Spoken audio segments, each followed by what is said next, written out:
Hey, what's up? This is Dylan from Stupid Raisins, and this is how to use RoundPop. You'll find it in the Titles browser and the Effects browser under the name RoundPop. Titles are great for changing the duration of the effect, but just keep in mind it affects anything below the title in the timeline. So in this case, it's cropping both the train video and this color solid. All right, let's take a look at this rectangle effect. I'll drag and drop it onto my clip, and you can see right away we have these rounded corners. And this works really well for quick corners on any size of video, like horizontal, vertical, or square videos. Now, if you have something like this clip, where it's not a standard video size, then the best thing is to move it and resize it before you apply the effect. So I'll shrink it down and I'll move it over here. Click done, and then I'll add the rectangle effect to it. And that looks good. Now if I tried to move it now using this on-screen control, you can see it messes up and we lose the rounded corners. It gets cut off. So move it and resize it first. The rectangle has a couple options in the video inspector under the published parameters. We can change the roundness amount. Then we can also change the size of the scale.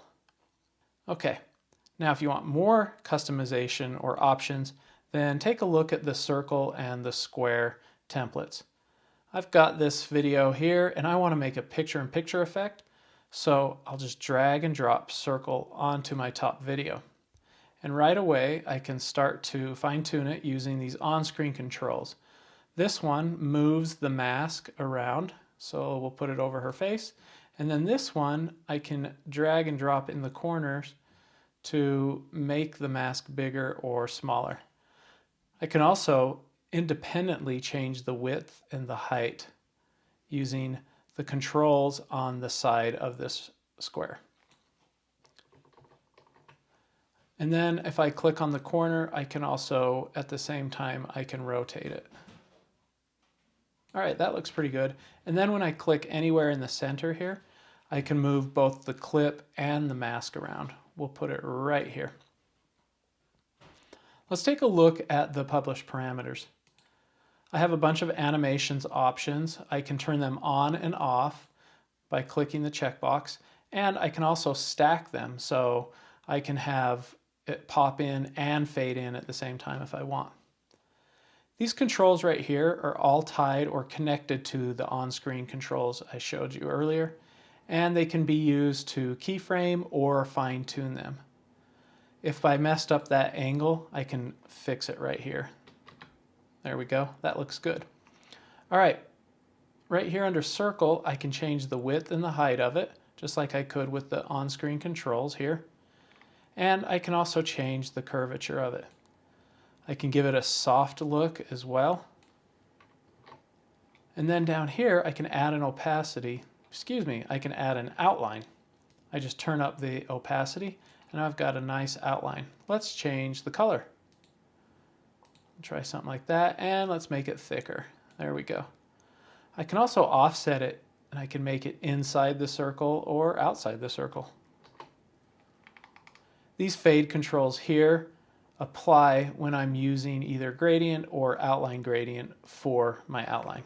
All right, let's turn the outline off and let's turn on this slick looking glow. Perfect. I can change the color of the glow by opening up the gradient and selecting these little color swatches here.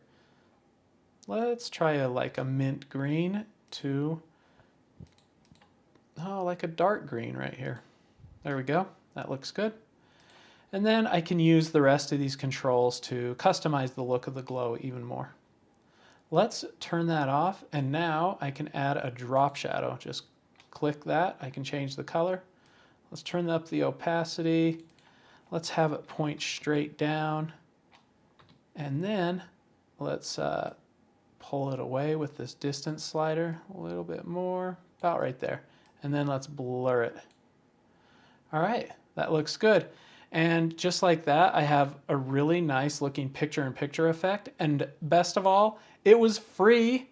If you have any questions or need any help, just email me at raisinhater@stupidraisins.com. Happy editing!